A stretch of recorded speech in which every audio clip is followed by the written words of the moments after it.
everyone, and welcome back to my YouTube channel. How may I serve you? Today is the second episode, I guess, of my segment where I am showcasing Black entrepreneurs, business owners, Black creatives who are based in Plymouth. So today with me I have Mr. Eazi. What's up? What's up? What's up? What's up? Good. How have you been? I've been good.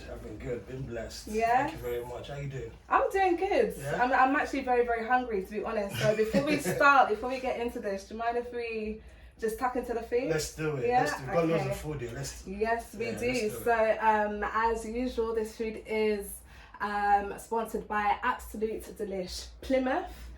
Today we have some jollof rice, fried plantain, we have smoked turkey and goat stew, and some suya. And obviously we have, what is this, malt Guinness. Okay, do you know, personally I like the mighty malt, which is Jamaican. Ah, yes. okay, Yeah, okay. but this one can pass as well. Afri this malt one is the best, I find. Which That's for me. Afri malt is the one in the red can. Oh, seriously? Yeah, I've actually never tried it, no. But yeah, let's get into this food, man. Yes. Where do we start? How does this I'm work? gonna get some, I'm gonna go for the jollof. I'll do that as well. Yeah. So a little bit of the jollof.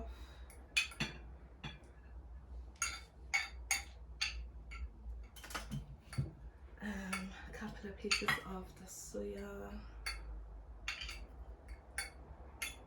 The onion is a nice touch on the sea as well, you know. Right, gives it that freshness, a It little does, sweet it does. bite. Here you are. Blessings. Gee.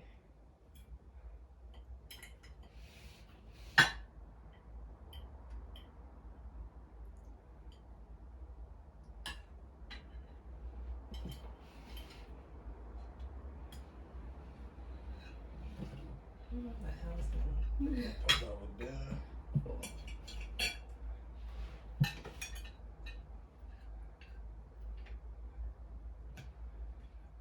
This stays with up. Looks good. Is it? Good.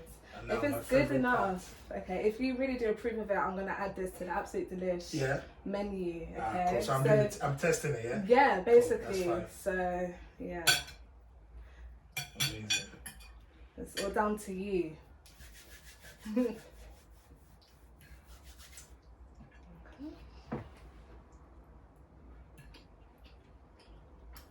How is it? Like jollof rice is always just banging. Thank you. It's banging.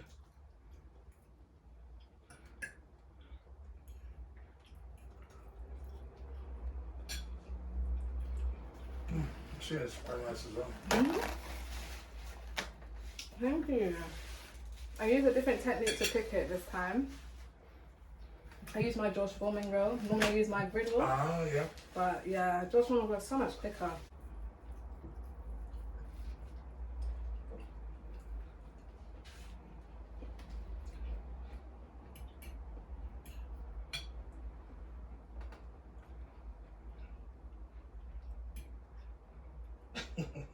I'm laughing at your joke.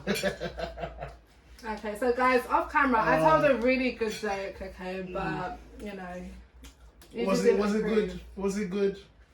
Would you class that joke as good? I think it was decent. It Yeah? was a good dad joke. Do you want to tell the audience what? I would love to tell the audience. Yeah. I thought you'd never ask. Okay. So, why should you knock on the fridge door before opening it? Why should you? Because there might be a salad dressing. Nah, it still doesn't work. I'm sorry, it doesn't work. That's right. Tough crowd. Tough crowd tonight. Tough crowd. It's okay. So, do you approve of the stew? The stew is done. I'm about to try the goat now. Okay. I think I've got some turkey actually. Let's see what that says. You have some what, sorry? Some turkey. Alright. Oh, it's That's fine, my tofu. Cool. Well, since you approve, I'll be adding this to the menu now. Ah, this is it. This is good. This is very good. Oh, I'm so happy to hear that.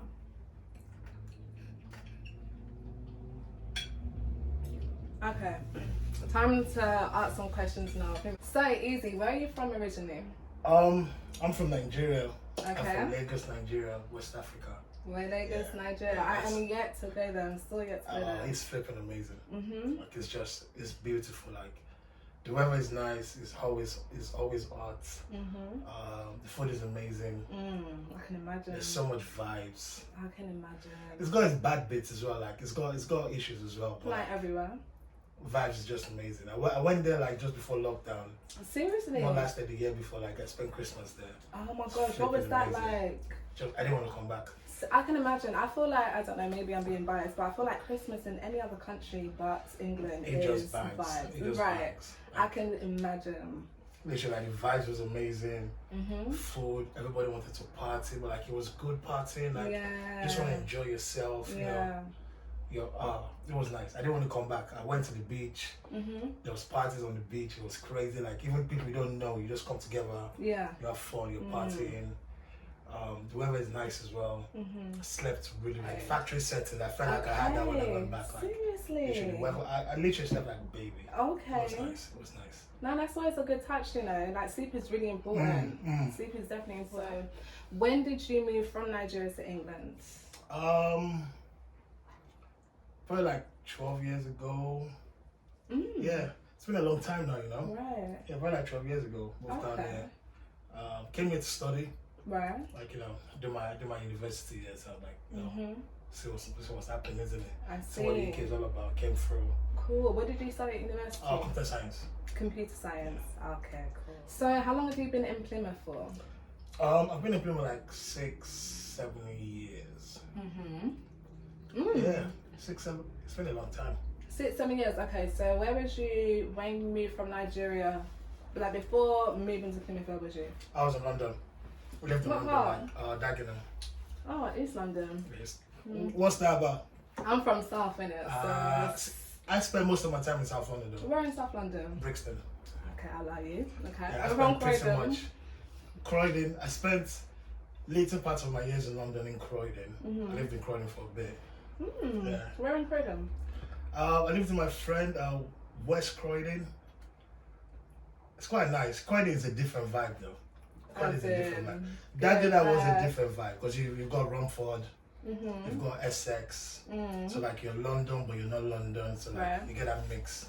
Yeah. Brixton is different because it's South London. You have to move correct because if you don't move correct then you'll get corrected. you get corrected. Exactly. Croydon was a different vibe as well. There's parts of like if you don't move correct, they'll fix you up, give you that reset you've been looking for. Right. But at the same time, it was quite chilled as well. It's quite nice. They're doing Croydon up now though. They are. Yeah, like I kind of miss London, but then they're kind of down. Really? Yeah. So what is the difference? Okay, what have you found to be the biggest difference between Plymouth and London? I remember when I came down to Plymouth 7 years ago and I landed like in the train station, came out like I'm coming to visit people, like just came from like Chai. There is no one that looks like me in this place. Yeah. Literally no one that looks like me. Okay. Yeah. That's fair enough.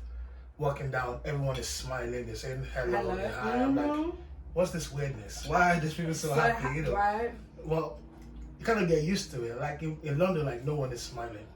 You move quick. Very true. Literally move quick. If you're standing by the escalator, someone is telling you off like stand on the left, walk on the right. But like in Plymouth, everyone is chilled. So it's a different vibe. Took a while to get used to though. I can imagine. Like it is a bit of a culture shock, especially for me when I came down to Plymouth. Like for the first time about maybe almost 11 years ago now. Oh, you've been in Plymouth for a long time. I know. They tried to call me a Jana. I said, don't you dare. A Jana, they said Jana or Jenna? Jana, yeah. Jana is basically someone who is from Croydon, like grew up Croydon, like not Croydon, sorry, I miss home so much. Plymouth. So basically like a proper Plymouther, and they speak like, you're right, love. What is it? You're right, lover. You're right, my lover. All right, my lover. Yeah, exactly. So yeah. So you're like the biggest thing that you found was different between London and Plymouth is obviously the what's it called? Not so much maybe like apart mentality, I guess. Yeah, there's loads of, there was like the the mentality, like the pace. Like in London, like if you don't move, you'll be left behind. Most but like, definitely. yeah, you felt in Plymouth that, like, you know, it's quite Very chilled. slow pace. Yeah. Very Which slow has pace. got its advantages and its disadvantages. Like if you're trying to go somewhere in life, like you could just sit down and be like, you know what, maybe I've got time. Whereas in London, you're driven because you have no choice than to be driven. In Plymouth, you've got the opportunity to chill. So that was cool. The weather was nice. Like the air smells fresh.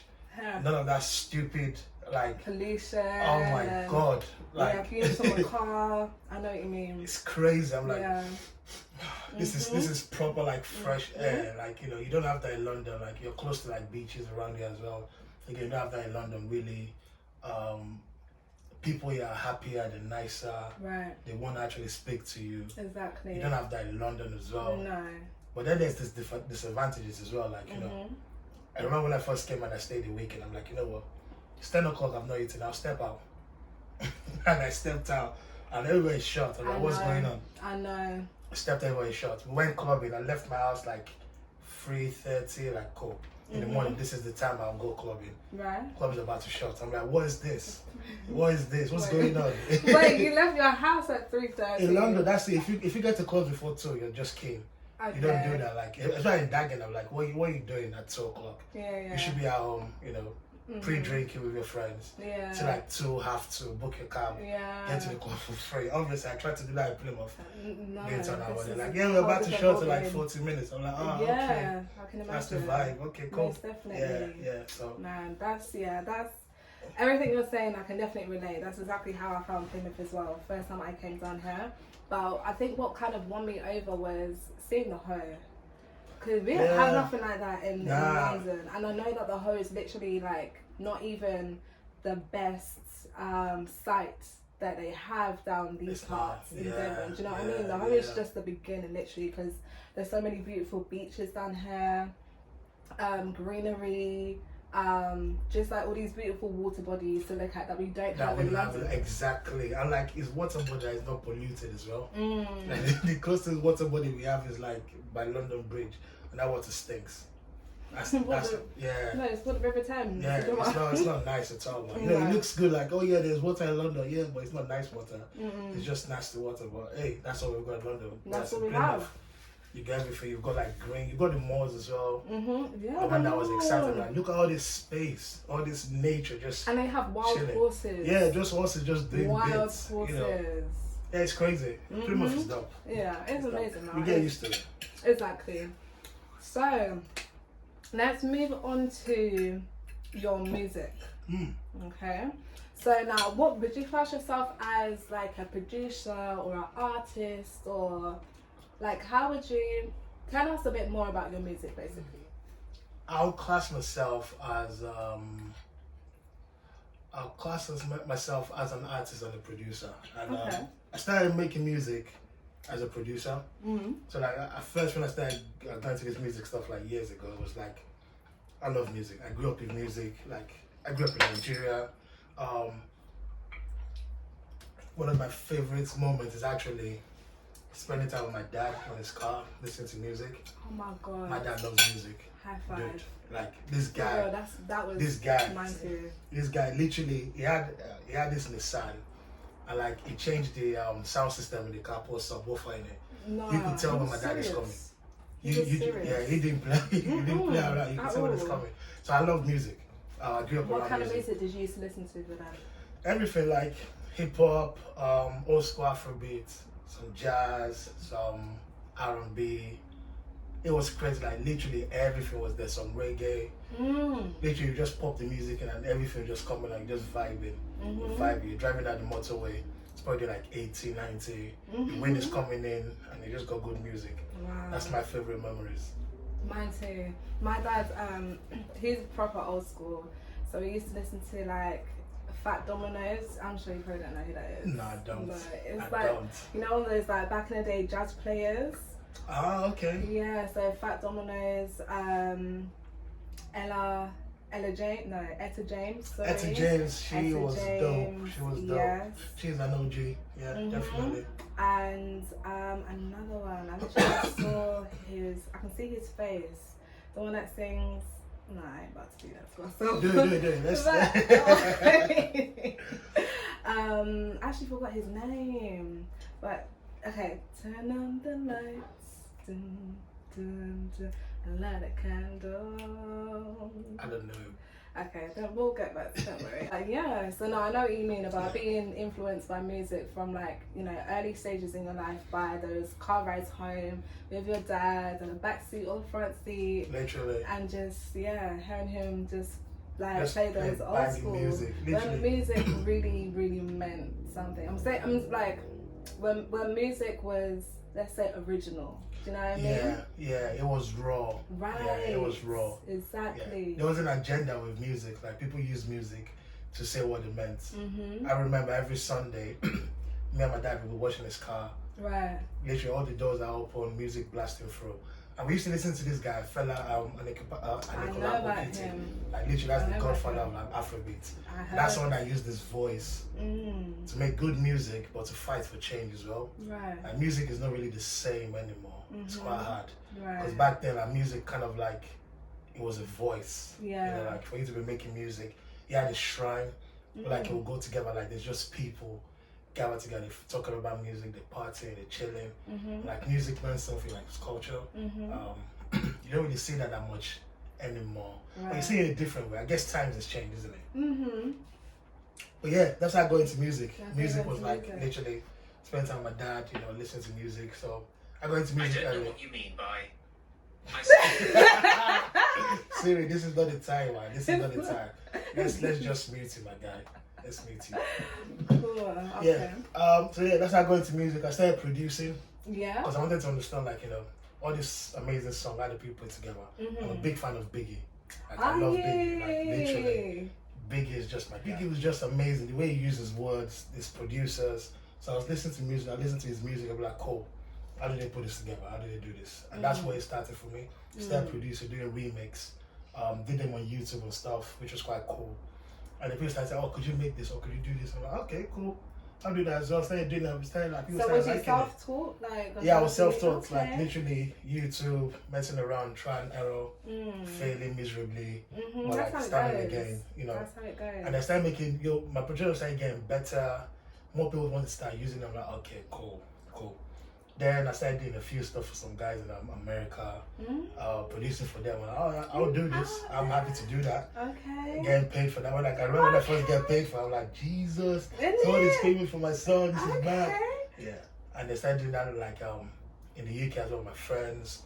And then I went to the studio with my friend one time. It's like, you've made this beat for me. I've done this verse. I've done this chorus. I need another verse. Could you jump on? So I was like, you know what? Why not? I've never spat about before. Really? Never done it. So I'm like, okay, you know what? I'll write something and I'll jump on. Yeah. I did, and it was shit. Okay. Honestly. Well, you know, looking God back, loves a trial. looking back, I'm like, that was whack. Don't do that again. But it is what it is, right? You know, you learn, and then from there, I'm like, okay, cool. I've got a taste for this now. Good. So I just started doing it. And before you know it, start making beats, start making songs, start dropping songs, and we are. Amazing. We have a song that's come out not too long ago. Yeah, the beat on that. I told you that. I DM'd you. I was like, yo, it was your flow. It was your flow. Thank I was you. like, that is sick. Thank you. Honestly, I'm not even joking, guys. Seriously, you actually do need to hear it. We're gonna make sure to put all your details below. So everyone can, like, you know, just like tune in, like listen to this song. Like that. It's sick. So Eazi. Firstly, can I ask where you got your name from? Yeah. So, making music, I had to have like a name that I had to do with like making beats because I started as a producer, right? Right. So I wanted to do what's your government name? I don't think I know it. Shobo. Shobo Wale. Shobo Wale. Yeah, Shobo. Shobo for short. A Shobo. Yeah. Okay, cool. Yeah. So okay. What's your government name? I'm like, what have I done? What have I done? I just be pretty easy. That's cool. That's cool. So. Yeah. So like, I wanted a name that had beats too because I produce, right? And then I wanted a name that was kind of like misnomer, like something that was the opposite of what it meant. So like Eazi Beatz, because the beats are not easy, they bang. But like if you hear Eazi Beatz, like, oh, Eazi Beatz, but then you listen to the production, like, oh no, it's not easy, you know. Okay. So that's the play on it. That's the play on it. But like my motto for life is like life is easy. Take it as it comes. I never stress. I'm chilled as fuck. Literally just chill. So like easy does it. Yeah. So what advice would you give to people to kind of help them stay easy? Just take it. It is what it is. Like you'll have heard that saying like a few times. It is what it is. Take it as it comes. No stress. Make the best of it. And if you get knocked down, stand up and try again. That's it. That's pretty much what it is. That is it. Cool. Okay then. So now, as we were saying that, you know, living in Plymouth is completely different from living in London. But what would you say, or how would you say Plymouth has influenced your music, the music that you create, if it has? Yeah, it has definitely in two ways. So when I was at the beginning of like this journey of like making music, I was in London where there was loads of opportunities. But like literally, you walk into the studio next week, there's an artist in there, like someone doing stuff, you know. I had the opportunity to work with people. I worked with producers for like Tiny Temper, for example, for like Angel. You know, I got to do that because I was in London and I was present in that scene. Right. Obviously, when you move to Plymouth, it's flipping 5 hours away in it. So you don't have the opportunity to be like, I'll just jump into that studio. So that changes in that dynamic. But on the flip side, being in Plymouth, being chilled, a good atmosphere, meeting some amazing people in Plymouth that got super talent, it's actually driven my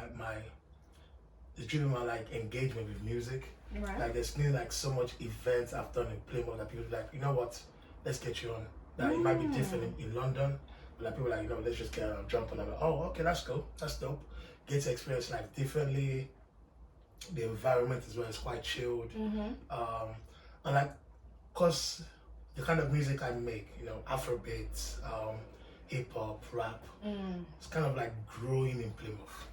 But like in London, like it was pretty much it's already there. It was there. It was there. You're not pretty much doing anything new. In Plymouth, you've got that scope to like be like set yourself away from the rest. You've got that experience. So like if your music is good, people get to see that. So like in that aspect, that was dope as well. So like it's mixed, isn't it? I love Plymouth, man, because I did loads of my music development in Plymouth. Right. Was that also with some of the events that you did as well? Or is that like separate?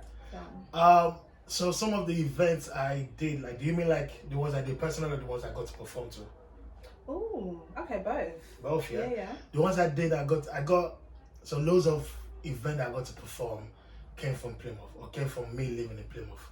Like I did a show, or I was part of a show in Bristol a couple of years ago, which was flipping amazing.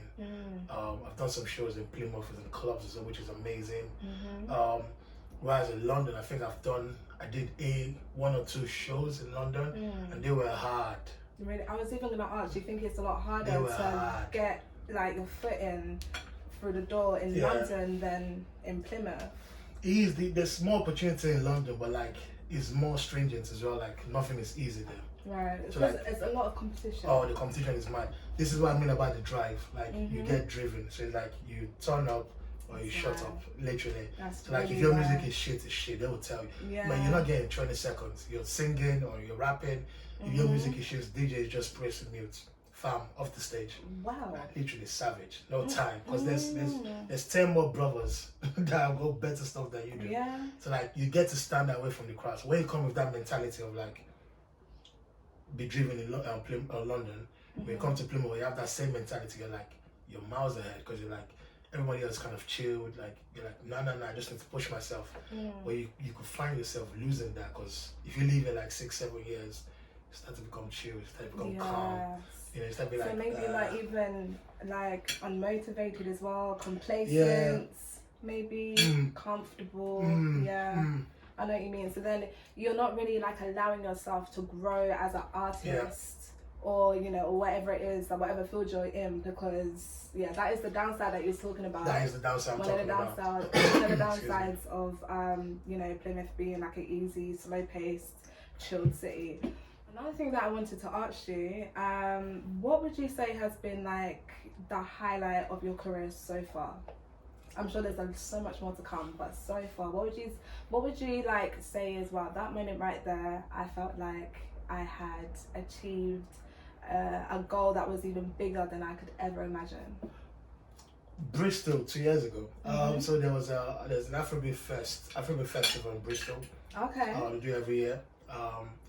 And like, I got reached out by one of the event organizers, like, we've got this event. Yeah. We've got this lineup. We'd love you to be part of the lineup. I'm like, you know what? That's cool. I'm there. Like, thanks for reaching out. I'm down for that. Big lineups as well. You got people like, what's his name? The guy that did Joe. Oh my gosh, yeah. DJ Afro. Yeah, Afrobeat. Yeah. So he was gonna be there. So I'm like flipping now. This guy's gonna be there, Right. and I'm going to be around him. Like, this is gonna be Wow. dope. So we went there. Crazy. It was mad. I went there with my wife. I went there with my friends. Mm-hmm. Some of my friends came from London. They were there as well. So we all met up. Spent like 3 days in Bristol. Mm-hmm. And like Bristol's vibe is just amazing. Imagine if London and Plymouth had a baby. That's Bristol. That's Right. literally Bristol. You're right. Yeah. Because it's not as slow paced as Plymouth. Nah. It's still in the southwest though. Yeah, exactly. But, it's got the culture as well. It's Mm. got the drive. Everybody loves music. Like, it's much more open. And that's from the Yeah. London side. Exactly. So you're so You right. get That it. is actually So like Bristol. literally we landed in Bristol, like, hey, we're gonna like, we're about to like come in and perform. Like, welcome was amazing. Like, oh my god, well done, thanks for coming through. Nice. Get there to do my bits. I perform my bits, did like 3 songs, get off the stage. People were like, oh my god, that's amazing. I had a DJ reach out to me, like, he did this for BBC, like, dude, we need to link up. Like, I love that. I'm like, amazing, thank you. And then I met 2 people. They came from France, and they were like, you know what, can we take a picture? We were like, 100%, let's take a picture. They were like, oh, we traveled all the way from France to see you. I'm like, flipping now. Like, what's this? Like, they were like, yeah, we traveled all the way from France to see you. We bought tickets to this event. Can we take a picture? I'm like, yeah, Wow. please, yeah. And literally just made me so happy. I was like, you know what, this was worth it. And I will never forget. And then they just came to me. I think they were brothers, or friends. And they were just like, yeah, we traveled all the way to come and see you. That's crazy. Can we take a picture? I'm like, yeah, please, let's take a That picture. is It was dope. amazing, man. It was dope, yeah.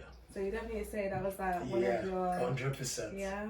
100%. That is amazing. Like experiencing that love from like a whole other country that you don't even live in. Do you know what I mean? I The don't even live supporters from across the water. I don't even know how they heard my songs. I don't know how they felt my songs so much. They're like, you know what, we'll come and sing. It meant so much to me. I'm like, you know That what? is crazy. This is why I make music. Yes. This is why I do it. Yes. It And is I feel like even with everything that you do, you just have to firstly make sure that it's something you're passionate about or something that you enjoy. Do you know what I mean? Not so much of like the end result. Yeah. It's more of like the journey and experience it and enjoying that journey and then seeing like the other lives that you've impacted along that journey. So rewarding. And I think that's another benefit of Plymouth as well. Like, if you're making music, you're gonna have ups and downs. You're doing anything, you're gonna have ups and downs. You're gonna start comparing. You're gonna start being like, you know what, I need to be at this stage by this time. If I'm not there yet, what's gonna happen? London will play to that because you're like, oh my god, I want to blow, but I'm struggling to do it. Whereas in Plymouth, it allows you to slow down, enjoy the reason why you're doing the stuff you're doing, and just appreciate it. Excuse me, because that's the most important thing, right? Why you're doing it.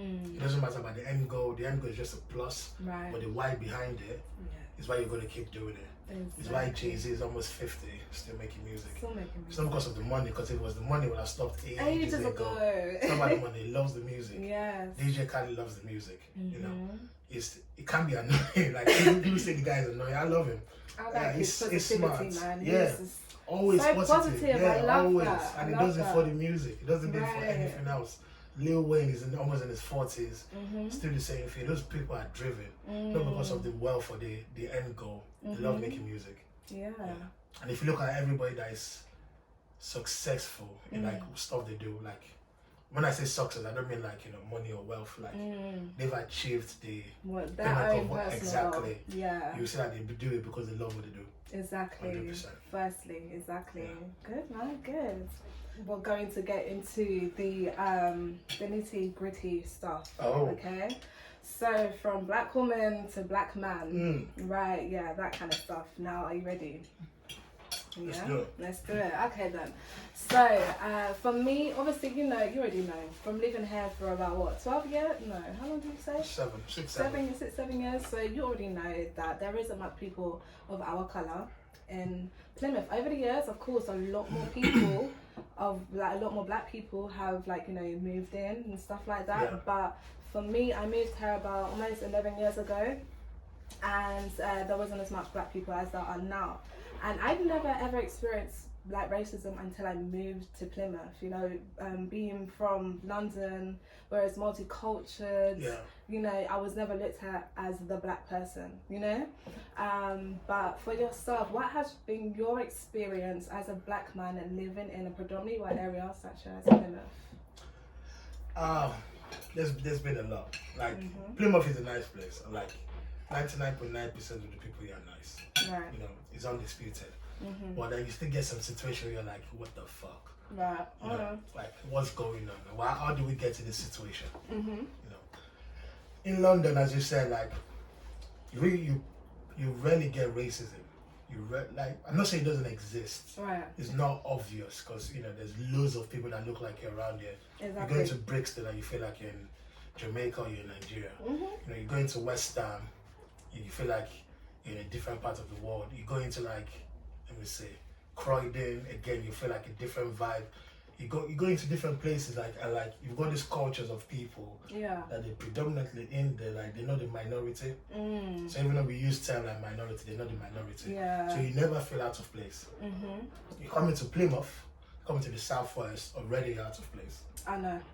You're already a minority, even without anyone telling you.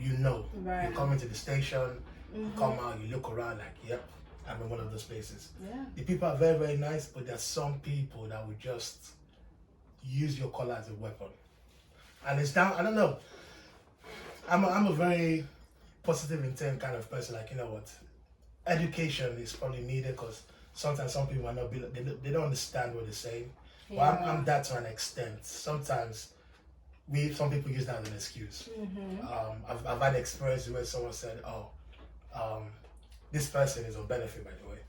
Not that it means anything, but I'll come back to why that's important. So this person is on benefit, and they made a comment about people like me coming to their countries to take their job. Now, if you rewind to what we said about 20 minutes ago, I've got a degree in computer science. Okay. So it wasn't a gift. I worked for it, so there's some brain there.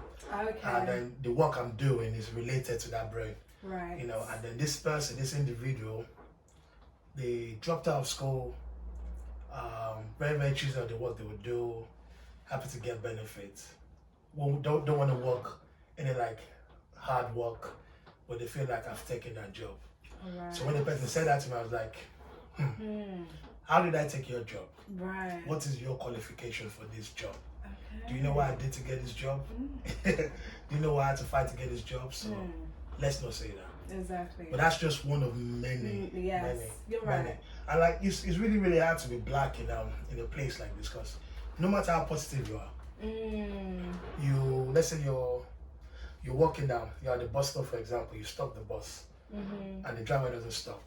The first thing that goes through a white person's mind is driver didn't see me. I know. The first thing that goes through a black person's mind is I'm racist. yeah, he didn't want to pick me up. Yeah. He didn't see me. Was I wearing the right thing? You see those questions you get to ask yourself? Yeah. And some people don't understand that because they've not seen it. Right. You go into a shop. I was saying this to a friend. I go into a shop and I still do it now. I did it 2 months ago. I caught myself doing it. I went to Tesco. My hands were out of my pocket the moment I entered the door. I took my hands out, kept it like this, just so it's obvious. Yeah. And I'm not taking anything. Yeah. I had a basket. If I touch anything, I know that's what I want. So I'm not browsing. I'm gonna pop in the basket. Right. I went to that shop and I didn't want to buy anything, but I'm I've been here for 10 minutes. I have to buy something. Because it looks obvious, it looks bait. And I was like, why am I doing this? I know. Why am I doing this? And you try to explain to me, and they're like, yeah, you probably don't have any reason to do it. I'm like, yes, I do. You see that security guard over there? He skipped out. Yeah. There's only one reason why he's doing it. There's only one reason why he's doing it. Most definitely, yeah. I remember I went to Boots one time and I went to the Fenty section, which is right at the beginning of, it's right at the entrance, right close to the entrance of Boots. And I was just like looking, because I was thinking, oh my gosh, there's Fenty here in Plymouth. Do you know what I mean? Yeah. Like, they care about our black skin tones, you know, like they care about our dark skin tones. So I was just like browsing. I thought, okay, cool, yeah, I'll come back on payday or something like that. And then I was about to leave, and then I noticed that the security guards had actually moved from wherever, way over there where he was, to like near where I was. And then when I looked at him, he was looking on his phone, and then he just decided he wanted to go back over there. And I was just thinking, seriously? Come on. So I know exactly what you mean. I know exactly what you mean. And I do feel like sometimes when you are trying to communicate that to somebody else of another colour, they're not necessarily going to understand, because this is our black experience, and they would never know what it's like, because they are not black. Do you know what I mean? When I came to Plymouth, I the first couple of years, I used to get away like, this guy does not take jokes. Because you know what this is going, like, this guy don't take jokes, and it's because people make jokes, and like his jokes with like they're very, very sensitive. And like if you react to it, like, oh no, you're taking it the wrong way. Fam, I'm taking it the way you intended. Exactly the way you intended that joke. Exactly. Yeah, you know, there's no misinterpretation of why I took that joke. You were the one. But like they tell you like, oh no, you're being sensitive. Nah, I'm sorry. In this case, you're actually wrong. I'm being sensitive. Right. You're making the wrong joke. But then I look around to like brothers and like sisters that have been born in here, and you see some guys that, you know, they're black, but they grew up in Plymouth. They've been the only person in school. It's hard for them. Life is really hard for them. So they've had two choices. They've had to fight or accept the jokes that have been made. I had to call out someone like, dude, these jokes they're making, I'm reacting to it, but you're not. What you're doing is you're making it sound like it's okay to make these jokes. And then you made it like that angry. And I'm like, what exactly? Exactly that. And I'm like, you're actually discounting yourself by doing that. It's like, oh, that's how I fit in. Fuck fitting in. You don't need to fit in. You need to call it out straight away. So like there's sometimes like, you know, there's parties, I always ask, who's gonna be there? Oh, I'm not gonna be there. That person is there, nah, don't call me. I'm not gonna be there, because I know someone's gonna say something. I'm a chilled guy, I don't get vexed. I'm the chillest person ever, but when I get vexed, I literally just flip. So I try to just like stay away from those events. But like when you have black people in Plymouth that tell you like, oh, I've not faced racism, or like, oh no, they didn't mean it that way, like, fam, you're discounting the movement. You're making other people suffer because of your stupidness and your lack of backbone. It's pretty much what it is. Yeah. Well, hey, it's a tricky one. It's a tricky one. I could see where they're coming from, you know, like, you know, it's easier to fit in, but I'm just one that just call it out. Most definitely. I feel like, you know, them trying to act like these things are not like offensive just for the sake of fitting in, it's not good enough. No, it's not. It is hard though. Like, so my wife is white. So when we go to London and like we're in London together, she gets looks from some black people every single time. And then we come to Plymouth or we go into like Southwest, and then I get looks. Oh, wow. And it's like, you could just see like the stupidity of people. It's just, there's some crazy shit that's happened. And like sometimes, some people just need help. Yeah, definitely. But it's not bad. Like Plymouth is good. There's good people in there, but like there's also some uneducated people. And I feel like, you know, like the government doesn't really help with that. Because if you look at our education system, it doesn't help people understand. Let me give you this one. So this is funny. I went to a party, we were playing games, and someone made a joke. Oh, you don't have this kind of card games back in Nigeria. No, do you play this kind of card games like Nigeria? I was like, so what am I going to answer with to that question? So because I carried on and I said, no. We use leaves, you know, like just marks on the leaves and like play. And they're like, yeah, like the huts. I'm like, yeah. And I'm like, have you seen a picture of Lagos? Do you know what Lagos looks like? So I bring up a picture of Lagos. I'm like, this is where I live. Oh my God, it looks almost like the UK.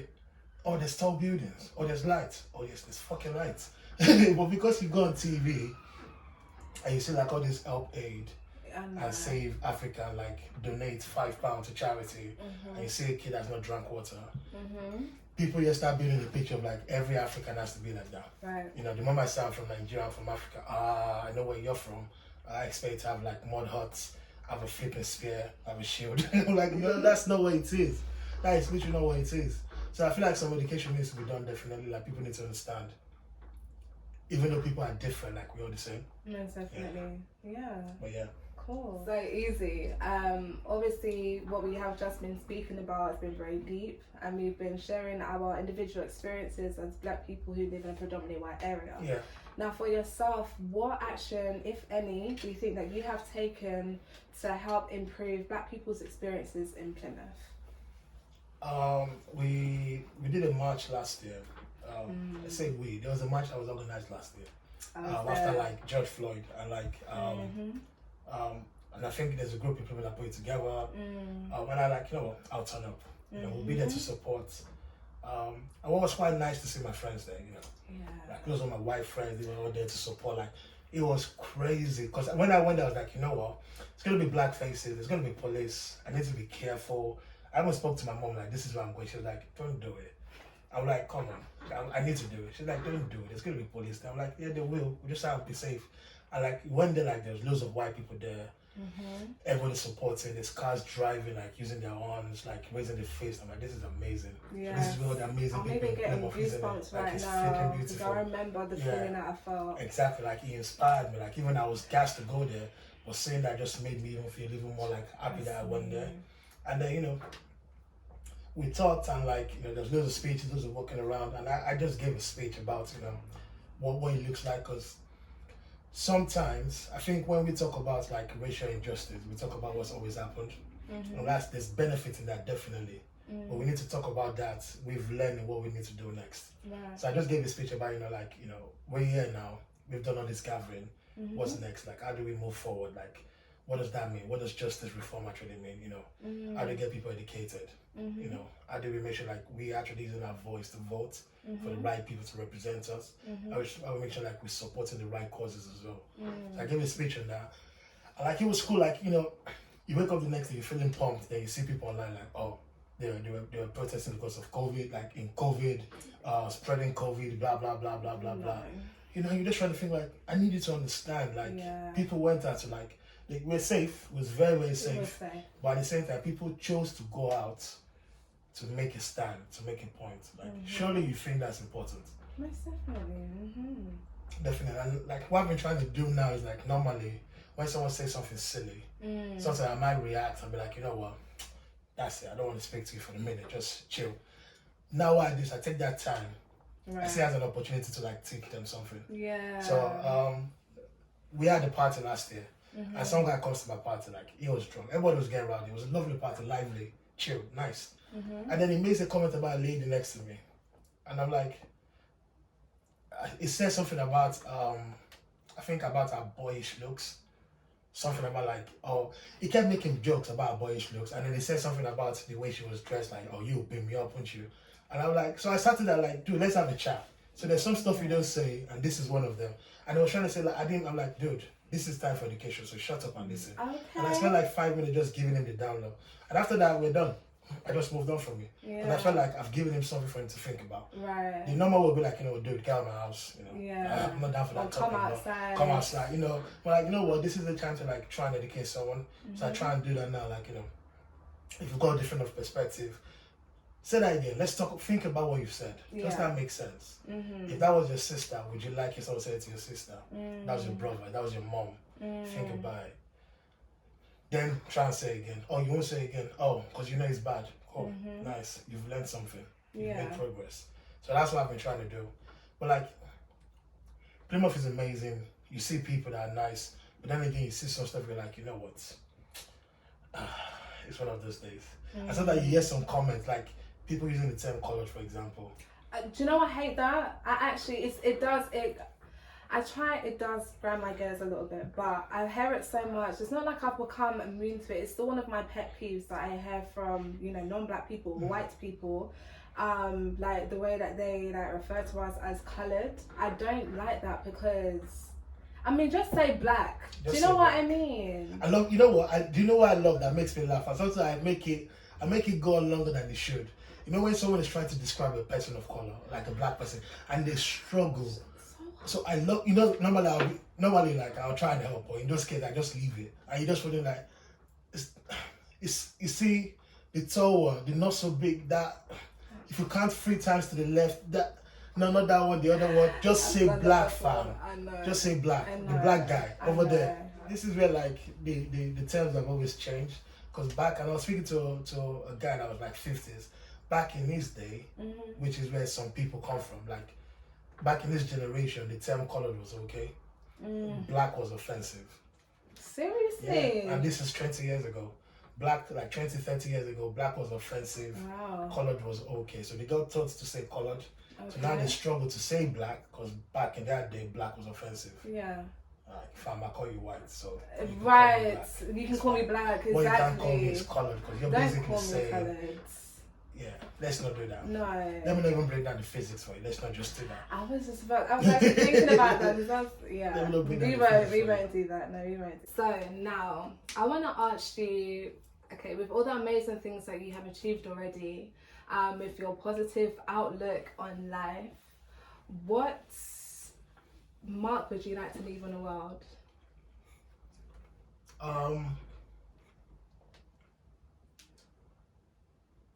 If I could inspire people, like to do what they want to do, irrespective of what it is, that's me. I'll be happy. Like if I had a chat with someone, for example, like, oh, I'm thinking of doing this, and I'm able to support them in making their dreams become a reality, I'm happy. Like in terms of music, if I could make people happy, don't care how many people. Someone listens to my music and like, you know what, I felt that. Yeah. Or I listen to that music, oh, I'm dancing and this is the happiest I've been. Or they listen to my music, I'm like, you know what, I'm feeling that kind of way right now, but I know it's going to get better. If my music could do that to people as well, I'll take it as a win. I'll be very happy with that. That is amazing. Yeah, that's literally why. That's all I want. Because when I'm making these musics, like when I'm making these musics, when I'm making this music in the studio, like it comes from a place of emotion. Right. I never just make stuff just for the sake of making it. Like there's a feeling behind it. So when I'm making, I put that effort and that emotion into it. And if someone takes it from the other end and listens to it and feels that same way, I just feel gassed. Like when Black Magic came out and I saw people in the gym listening to it and feeling pumped, I'm like, yes, that is what I'm talking about. Yes. You're getting it. And that makes me happy. So if I could do that, 100%. Yeah. Cool. Okay then. So tell me, on your EP, EP that just come out? It's coming out soon. Coming out soon. Dropping like drips everywhere. So yeah, it's coming out soon. Come on, I've seen that. Yeah, your favorite track on the EP for people to look out for?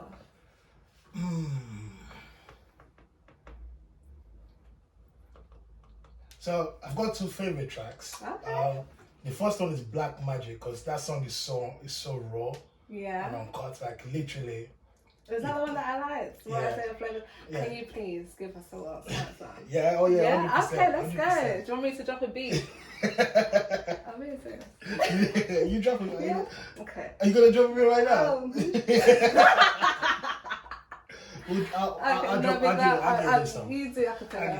Okay, alright. I'll do it in a bit. I'll do it in a bit. Oh, not now. Not now. Okay, no, don't worry, guys. I'm still on it. Alright. I'm still trying to get it for you. Okay. Yeah, but basically. So, Black Magic, what's the other one that you like?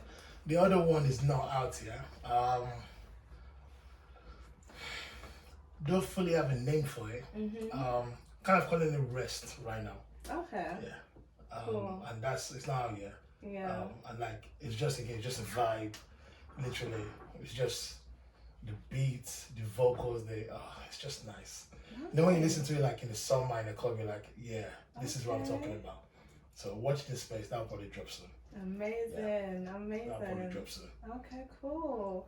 Well, I guess we've actually come to an end. Yes, we have. Yes, we have. With our mukbang interview sponsored by Absolute Dellish Plymouth. So you approve of the stew, yeah? Oh, I do, 100%. Yeah, it's amazing. Is there takeaway? There is. That's what I want to hear. That's literally all I wanted to hear. Okay, cool. So anybody that is based in Plymouth, I will be putting the details for Absolute Dellish Plymouth below this video. So the Instagram, if you go into the Instagram as well, you'll be able to see the new and improved menu. And yeah, what kind of, any information you want to leave us with? What do we have to look forward to from Eazi? New music coming soon. New videos coming soon. Right. Our next few videos is going to be a movie. So watch this space. Watch this space. Okay, cool. All in Plymouth. Shot in Plymouth by Plymouth. Okay, exactly. Yeah. Thank you so much for joining me. Thank you. Thanks for having me. No, you're most welcome. So, do you want to give us a little something for the outro? Cool.